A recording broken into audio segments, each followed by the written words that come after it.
नमस्कार। हम बात कर रहे हैं मनुष्य को अपने पहचान की।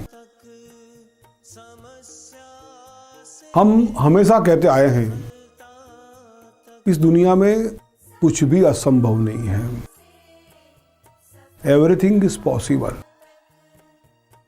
इंसान को तय करना पड़ता है। इंसान अगर तय कर ले, मनुष्य तय कर ले कि उसके लिए कुछ भी चीज दुनिया में ऐसी नहीं है जो नहीं हो सकती। जरूरत है अपने आप को जानने, अपने आप को पहचानने की। जिस दिन आदमी को स्व की पहचान हो जाती है, हु आई एम। एक आदमी शंकराचार्य के पास गया और आचार्य शंकर पास से पूछने लगा, ब्रह्म क्या है, जगत क्या है, दुनिया क्या है। शंकर पादाचार्य ने कहा, कोष त्वम, तुम कौन हो, अपने आप को जानते हो? जब अपने आप को नहीं जानते हो, दुनिया को कैसे जाने को, ब्रह्म को कैसे जाने को। ब्रह्म और जो कुछ भी है, एक बहुत अच्छी बात भगवान ने गीता में कही है, ब्रह्मार्पणम ब्रह्म हविर ब्रह्माग्नौ ब्रह्मणाहुतम ब्रह्मैव तेन गंतव्यम ब्रह्म कर्म समाधिनः। दुनिया में जो कुछ भी हो रहा है, एक गुजराती संत थे, उन्होंने कहा था, नरसिंह मेहता ने, ब्रह्मनी आगड़ ब्रह्म लटका करे। ब्रह्म के साथ ब्रह्म ही खेलता है। जब गोपी और कृष्ण की बातें आती है ना, तो लोग उसमें व्यभिचार देखते हैं, लेकिन गोपी और कृष्ण एक ही है। इस बात को भगवान ने गीता में प्रतिपादन किया कि ब्रह्मार्पणम, ये जो कुछ भी है ब्रह्म को अर्पण है। ब्रह्माग्नौ ब्रह्मणाहुतम, अग्नि ब्रह्म है, जो हु द्रव्य है वो ब्रह्म है।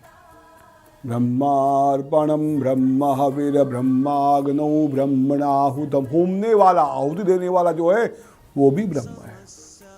आहुति लेने वाला, आहुति देने वाला, जिस चीज की आहुति दे रहे हैं वो सब ब्रह्म है। तो हम ब्रह्म हुए ना। यदि सब कुछ ब्रह्म है तो ब्रह्म में हम रहते हैं, हम भी ब्रह्म हुए। और ब्रह्म को नैनम छिंदति शस्त्राणि नैनम दहति पावको, ब्रह्म को न कोई मार सकता है, न कोई तोड़ सकता है, न कोई कुछ भी कर सकता है, न कोई जला सकता है, न कोई उसको सुखा सकता है, न कोई काट कर सकता है। हम सब ब्रह्म है। हमारी पहचान जो मैं दे रहा हूं, हमने सबसे पहले आधार चक्र की बात की, आधार चक्र के ऊपर गए, अब हम मणिपूरक चक्र की बात करेंगे। बच्चा जब पैदा होता है ना, हम जब पैदा हुए, नाभि से नाल जुड़ी हुई थी माँ के साथ। वो नाल से ही खाना पीना सब कुछ होता है बच्चे के शरीर में जाता है। ये नाल जो है ना, नाभि में होती है, और नाभि से ब्रह्मा जी उत्पन्न हुए। भगवान नारायण के नाभि से ब्रह्मा जी उत्पन्न हुए। ये नाभि के द्वारा ब्रह्म की उत्पत्ति है। नाभि का कार्य क्या है? ऐसे देखा जाए शरीर में कोई कार्य नहीं उसका, फिर भी सबसे बड़ा कार्य है उत्पन्न करना। मणि पूरक शब्द का अर्थ यह है, मणि को पूरक करने वाला, जो शक्तियों को पूरा करता है। नाड़ियाँ वहाँ से ही निकलती, पूरे शरीर में फैलती जाती है। पूरा आधार शरीर का वहाँ पर है, और वहाँ के स्वामी है भगवान नारायण। कुछ देवताओं के बारे में मतभेद शास्त्रों में जरूर है। आधार चक्र में कोई लोग गणपति कहते हैं, कुछ लोग ब्रह्मा जी कहते हैं। ना मणिपूरक में कुछ लोग वृद्ध भगवान शिव को कहते हैं, लेकिन नियम से उसमें भगवान विष्णु का वास है। हिरण्यगर्भ भगवान विष्णु मणिपूरक चक्र जो नाभि के आगे है वहां विराजमान है। जैसे जैसे हमारा श्वास अंदर जाएगा, कुंभक करेंगे, कुंभक में श्वास रुकता जाएगा। हमने गणेश जी को जागृत किया, उसके आगे बढ़े हैं। अब जगत नारायण को जागृत करना है।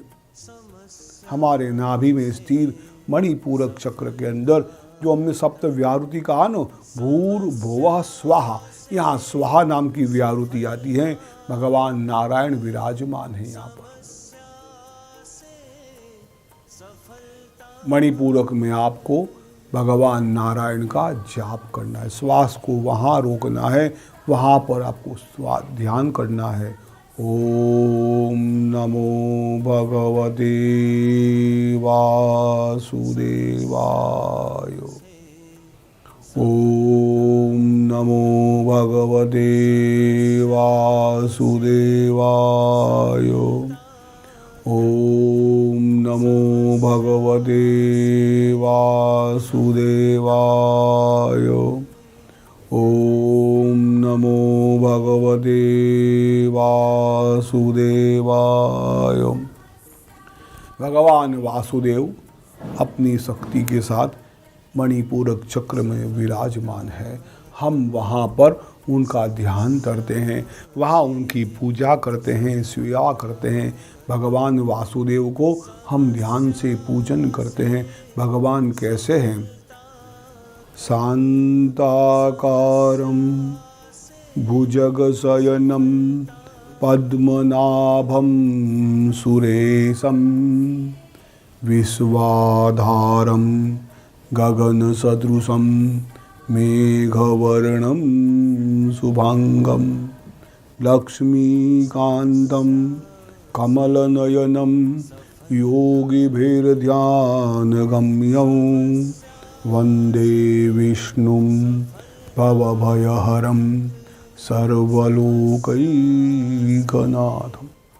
ये नाभि चक्र में जो मणिपूरक चक्र है, जहाँ भगवान नारायण निवास करते हैं, भगवान विष्णु विराजमान है, और स्व उसका जो स्वर है, बीज है, वहाँ पर भगवान की हमें 16उपचार पूजा करनी, 10उपचार से पूजा करनी है।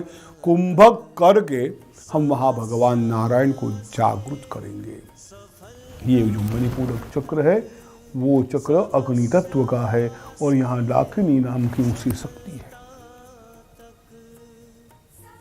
भगवान को हमें जागृत करना है। याद रखना, जहाँ तक ध्यान लगेगा नहीं, जहाँ तक हम और भगवान एक होंगे नहीं, जहाँ तक भगवान के रूप में परिवर्तित होने की लगन लगेगी नहीं, वहाँ तक कुछ नहीं होगा। वे योग के अष्टांग योग जो है उसमें भी धारणा और ध्यान और समाधि ये सबसे महत्व का चीज है। अष्टांग योग में जो धारणा, ध्यान और समाधि आंतरिक शक्तियों की बात होती है। यम, नियम, आसनों, प्राणायाम और प्रत्याहार ये बाह्य बातें हैं, बाहर से हम शरीर से कर सकते हैं। धारणा, ध्यान और समाधि अंतर से करनी। धारणा जहां पर आई, हमें मन में कल्पना करनी पड़ेगी।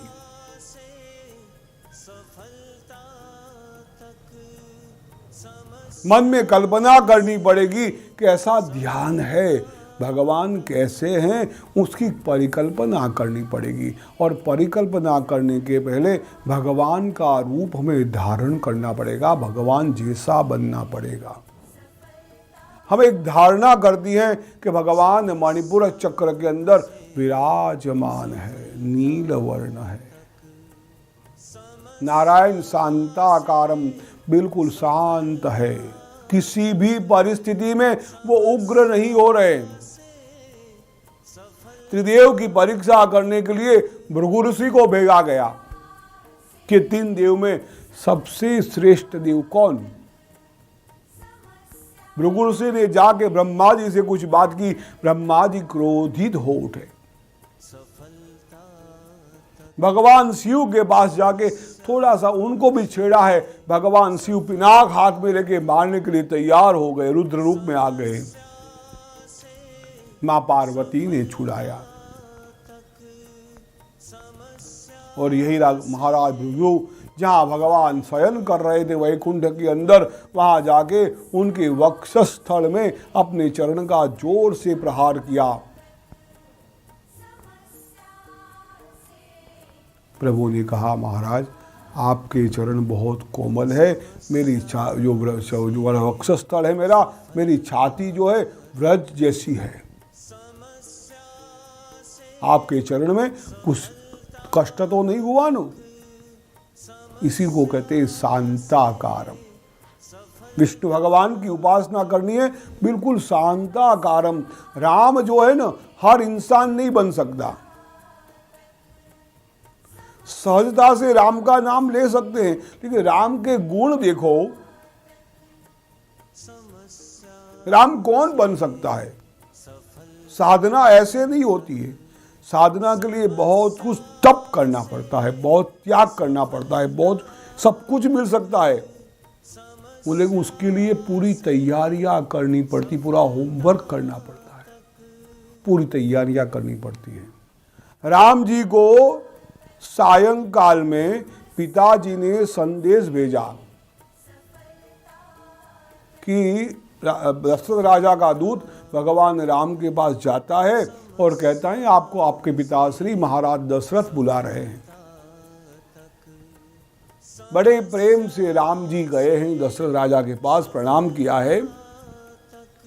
महाराज दशरथ ने कहा, महाराज राम कल तुम्हारा राज्याभिषेक होगा, युवराज के पद पे आपको आरूढ़ होना है, युवराज का अभिषेक होगा, ये पूरी संपत्ति मैं आपको सौंप रहा हूं। गतासून नानुशोचन्ति पंडिताः।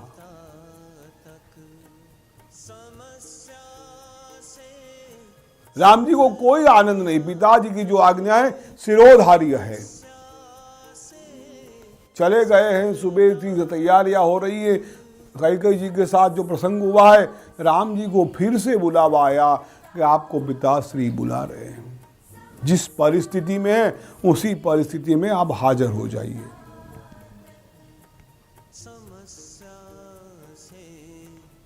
राम जी वहां गए हैं। दशरथ जी ने कहा, राम आपको वन में जाना है, 14 साल वन में रहेगा और ये राज्य मैं भरत को दे रहा हूं। राम जी को कोई दुख नहीं हुआ।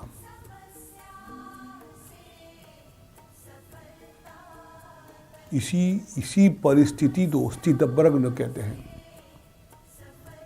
किसी भी परिस्थिति में जब स्थितप्रज्ञ रहोगे तब ही राम बन पाते हो, तभी विष्णु भगवान के पालनहार बन पाते हो, कभी ही कोई कार्य कर सकते हो आप। छोटी छोटी बातों में उग्रता आ जाना, छोटी छोटी बातों में गुस्सा हो जाना, क्रोधित हो जाना, ये साधक के लक्षण नहीं है। आजकल तो मैं देखता हूं बड़े बड़े महात्मा भी क्रोधित हो जाते हैं। कोई जमाने के ऋषि मुनि क्रोधित होते थे, उनके पीछे कोई कारण था। दुर्वासा क्रोधित होते थे, खुद के पीछे कोई कारण था जिससे लोक कल्याण की भावना थी, वो जीव का कल्याण करने की भावना थी। नलकुम्भेर को नारद जी ने श्राप दिया ताकि भगवान के हाथ से उद्धार हो जाए। आज के महात्मा लोग जब गुस्से होते, क्रोधित होते, तो बड़ा आश्चर्य होता है। इस मार्ग में क्रोध नाम की कोई चीज ही नहीं है। मणिपूरक चक्र में जब हम आए हैं, वहाँ हमें भगवान नारायण का ध्यान धरना है और भगवान नारायण के रूप में आना है। और नारायण का रूप कैसा है? शांताकारम भुजग शयनम पद्मनाभम सुरेशम। बिल्कुल शांत स्वभाव है, आकाश की तरह बिल्कुल शांत है। किसी भी परिस्थिति में मनता विचलित न होना, किसी भी परिस्थिति में मन न हिलना, उसी को कहते हैं शांताकारम। हमें लगता है बहुत इजी शब्द बोल लेते हम लोग, हो जाए, लेकिन उस सबका को शब्द का जो अर्थ है शब्द के पीछे वो तात्पर्य है उसका आप अगर अर्थ देखोगे पता चलेगा। हमें नाभि चक्र में आकर, मणिपूरक चक्र में आकर भगवान नारायण को जागरूक करना है, भगवान नारायण का आह्वान करना है, भगवान नारायण को बुलाना है। स्व, वहाँ स्व शब्द है। सप्तलोक जो आकाश की ओर है, भूर्भुवः स्वः महाजनः और तपम, और ये सत्यम। ये सप्तलोक जो हमारे शरीर के अंदर है, हम एक एक लोक में पहुंचते जाएंगे। हम पशु भाव में हैं। आम आदमी को हम लोग जो है ना, सब पशु है। आहार निद्रा भयमैथुनञ्च सामान्यमेतत् पशुभिर्नराणाम्। आहार हम भी खाते हैं, भोजन हम करते हैं, निंद्रा हम भी लेते हैं, पशु भी लेता है, भय हमें लगता है, पशु को भी लगता है, मैथुनादि क्रिया आप भी करते हैं, पशु भी करते हैं। तो क्या फर्क है? अपने आप को पहचानना, ज्ञान की प्राप्ति करना, ये हमारा लक्ष्य है। ये मनुष्य ही कर सकता है। हम पशु है, इसलिए भगवान शिव का एक नाम है पशूनाम पतिम पापनाशम परेशम। भगवान शिव को पशुपति कहा गया है। नेपाल में जो विराजमान है उनका नाम पशुपतिनाथ है। पशु मतलब कौन? जानवर नहीं, एनिमल नहीं, हम लोग पशु की तरह है। जब तक वीर भाव और दिव्य भाव में नहीं जाते, अपने आप को नहीं पहचानते, ज्ञान की एक पराकाष्ठा पर नहीं पहुंचते, वहां तक पशु ही रहेंगे। कभी अपने आप से प्रश्न करो, रोज दो, यद्यपि लोके मरणम शरणम तद्यपि तिम कुरुते पापाचरणम। हम दिन रात दौड़ते हैं, ये प्राप्त करेंगे, ये प्राप्त करेंगे, ये चाहिए, वो चाहिए, ये वो ये पागलों की तरह पाप पर पाप, झूठ पे झूठ, असत्य पे असत्य करते जाते हैं। क्यों? कभी अपने आप से प्रश्न किया है? क्यों ऐसा करते हो? क्या मिलेगा और क्या तुम्हारे साथ जाएगा? एक भी चीज ऐसी है, जब शरीर भी हमारे साथ नहीं जाता। ये राजा भर्तृहरि ने वैराग्य शतक लिखा है। पहले उन्होंने श्रृंगार शतक लिखा था। श्रृंगार के ऊपर 100 श्लोक, जब राजा थे। जब वो नाथ बन गए, भर्तृहरि नाथ संप्रदाय, दत्त भगवान के संप्रदाय में चले गए, और बाद में उन्होंने वैराग्य शतक लिखा है। उसमें श्लोक है, धनानि भूमौ पशवश्च गोष्ठे भार्या गृहद्वारि जन श्मशाने देहश्चितायां परलोकमार्गे कर्मानुगो गच्छति जीवैका। ये जितना धन है, जितना पैसा हमारे पास है, बॉर्डर, गाड़ी, बंगला, जो कुछ भी है, वो यहाँ धनानि भूमौ, सब यहाँ का यहाँ रहा। पशवश्च गोष्ठे, गाड़ी, मोटर, बंगला अपने गैरेज में रह गई। भार्या गृहद्वार, पत्नी जो है वो घर के दरवाजे तक आती है, वहाँ से टाटा बाय बाय कर देगी। भार्या गृहद्वार जन श्मशान, जो मित्रगण है, बेटे हैं, बाप है, भाई है, जो भी कुछ आए ना, वो श्मशान तक जाएंगे। देहश्चितायाम, ये देह जो है चिता के अंदर रहेगा। कर्मानुगो गच्छति जीवैका, जीव जब भी जाता है तो कर्मों के साथ अकेला जाता है, साथ में कोई नहीं जाता। तो ये जो यद्यपि लोके मरणम शरणम तद्यपि तिम कुरुते पापाचरणम, हम माया में फंसे हुए हैं क्योंकि पशु है। पशु और हमारे में कोई फर्क नहीं है। पशु भी सुबह जाकर अपनी चारा लेने के लिए, अपने पैसा का पेट भरने के लिए वो भी मेहनत मजदूरी करता है। कई पशु अमेरिका से, बक्सी अमेरिका से यहाँ तक आते हैं, कई अफ्रीका से यहाँ पर आते हैं, यहाँ से अफ्रीका जाते हैं। ऋतुओं में चेंज होता रहता है। हम भी कमाने के लिए बाहर जाते, पैसे कमा, और उसके आगे क्या क्या पाया? हिसाब करोगे तो कुछ भी नहीं होगा। इसलिए हमें अपने आप को जानना है। वीडियो देखने के लिए धन्यवाद। हमारे वीडियो को लाइक और शेयर करें और हमारे YouTube चैनल को सब्सक्राइब करें। गुरुजी से नियमित ज्ञान प्राप्त करने के लिए सोशल मीडिया पर हमें फॉलो करें।